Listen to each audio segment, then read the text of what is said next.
all, and this is my live impressions and thoughts of SmackDown that aired on the 22nd of August. That's the month.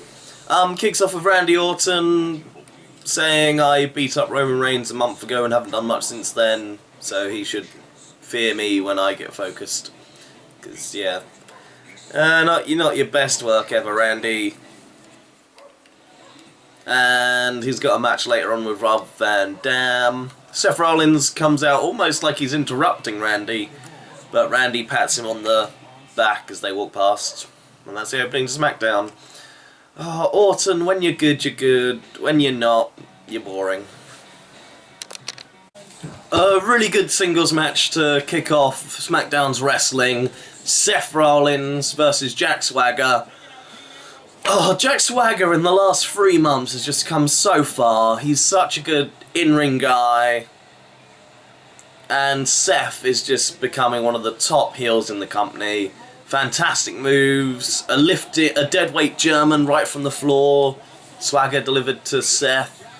Seth hitting very sneaky curb stomp as Swagger's trying to beat the count to get back in the ring. All around, really good match. I don't know what's next for Swagger, because he lost to Rusev. I don't know if they're just going to give him this gimmick of he's just going to go into a downward spiral, then Zep will come back and that'll lift him up. Okay, maybe it looks like they're giving him a storyline against Bo Dallas, considering Bo Dallas has just come out. Inspiration to us all. Okay, the Miz is backstage and Kane comes up to him. Miz asks if he can have a sequel against Dolph Ziggler for the Intercontinental title. And Kane says he's not here to talk about that. He's going to give you a sequel from what you did last week. So we're going to get Miz versus Roman Reigns again. So it was an alright match last time. Let's see if they can do better. And we get a squash match between Rusev and Sin Cara. Then Lana gets on the microphone, says this is what happens to people that disrespect Russia. And then Mark Henry appears on the Titantron and literally just says, "It's like you didn't get the message. No, this is going to happen." I don't know why his face appearing on the Titantron was necessary. You would have got a bigger pop just playing his theme song. Gets in the ring, Rusev bails, and he's like, "What? I don't even speak Russian, I speak English! Yeah!" And Rusev backs off. So this is going to be a challenge for Rusev. We can see what he can actually do against a really big guy. I think this is like this is almost a make or break match if he can be believable against Mark Henry. RVD is getting an interview by Renee, and then out of nowhere Orton, BAM! In the back of the head. And I actually quite like the next line of, when he gets up, tell him I'll be waiting in the ring. So yeah, that's a better line. That's Randy Orton being a bit better. And this is what Randy Orton should be doing. It started off as a match between RVD and Orton, then it just broke down. Orton got DQ'd. I thought the match just got thrown out.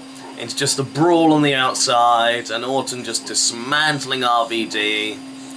And then this is where Orton's best, is when he's slow and methodical, and he picks up a chair, places it in the centre of the ring, stalks around his opponent, and then hits an RKO onto the open chair. This is Orton at his best, and then he just leans over the announce desk and tells Michael Cole, "Tell Roman Reigns I'll see him later." This is the Randy Orton we need. This is a scary Randy Orton, and this is a challenge for Roman Reigns. A good interview backstage by Roman Reigns if he's just low-key with his voice and just gets to the point. He can do a good promo. This is a good evolution to his character and what is sorely needed heading into WrestleMania next year. Okay, I preferred this match to the one they did on Monday with the distraction finish, because that happens far too much in WWE. But this time, AJ skipped down, Paige carried on wrestling. It wasn't until AJ put her hands on Paige's title that she got pissed off. And AJ took it all the way up to the entrance ramp. Paige ran after it. And then was very cautious near AJ because she's just standing there looking all sweet. But then Paige grabbed it with just enough time to dive back in the ring, but then as she did, Natalya slaps on the sharpshooter, and then a really good visual, AJ Lee props up the title and just leans on the apron next to it, while Paige is having to crawl next to that rope. And then AJ starts kissing the title, and then Paige taps. Now, this can be taken two ways. Could be just Paige tapping out the sharpshooter, very painful move, no shame in losing to that. But also, she wanted to tap out to get her title quickly before AJ did anything else.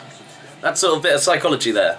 Also, just Paige's in-ring is just phenomenal, and I really like / get turned on by a lot of her new in-ring style, of her just crawling on her opponents. Yeah.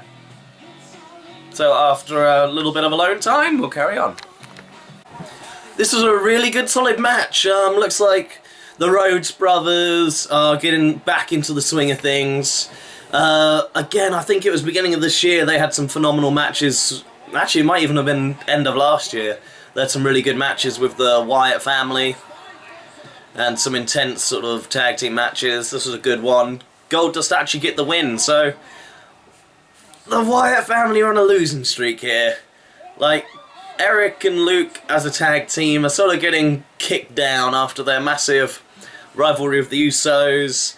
They basically don't really help out Bray at any pay-per-view.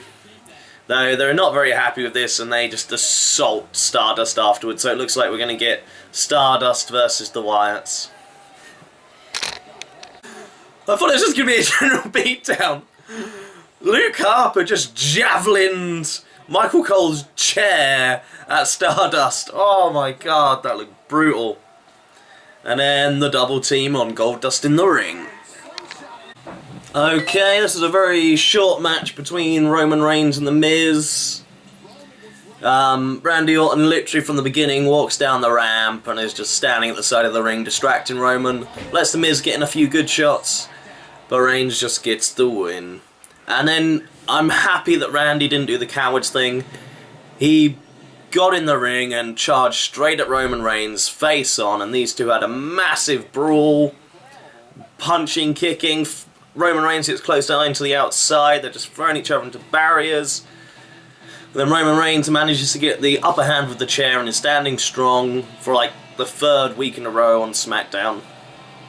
This feud, this is better feud than it was last month. Really good. Yeah. Yeah, SmackDown is getting into its stride. I prefer watching it at the moment to Raw. And until next time, DTFN.